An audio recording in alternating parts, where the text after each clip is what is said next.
자, 이번에는 뭐냐면 우리 교재 167페이지 이쯤 되면 이렇게 공방을 하다 보면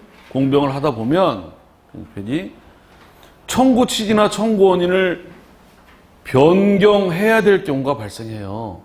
공방을 하다 보면 이제 우리 교재 167페이지 청구 취지나 원인을 변경할 때가 있어요.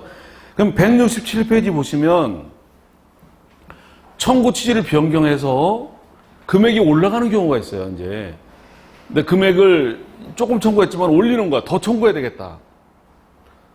여러 가지 경우가 있어요. 더 받을 게 있는 것도 있고, 특히 손해배상 소송에서 조금 청구했다 감정평가가 결과 보고서 올리든 여하튼, 그러면 이렇게 표지에 여기 가운데 그 사건 번호만 쓰고 밑에 변경된 소가는 얼마였는데 변경 후 소가 추가 첨부한 인책이 얼마다 이렇게 써주면 보기가 좋고, 이걸 안 쓰고 넘겨서 바로 그냥 알맹이로 청구 취지 원인 변경, 그래가지고 이런 경우에 두 가지예요.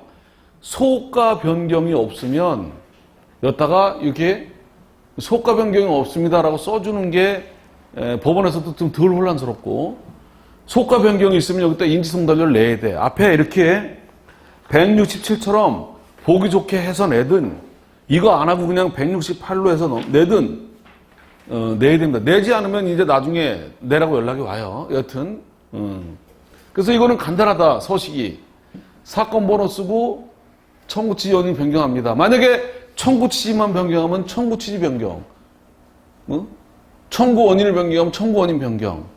근데 청구 원인 변경은 그냥 준비 서면 그러지 따로 제목을 달지는 않아요. 청구 취지와 달리 이걸 변경하면 들어서 이렇게 쓰면 돼.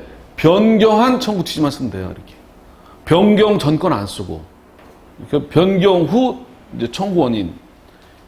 근데 청구 취지는 간단하니까 내용이. 근데 밑에 보십시오. 청구 원인은 다 쓰기가 그렇잖아. 긴데. 그래서 어떤다? 종전 청구원은 그대로 유지하고 다음 사항만 추가한다. 이런 식으로.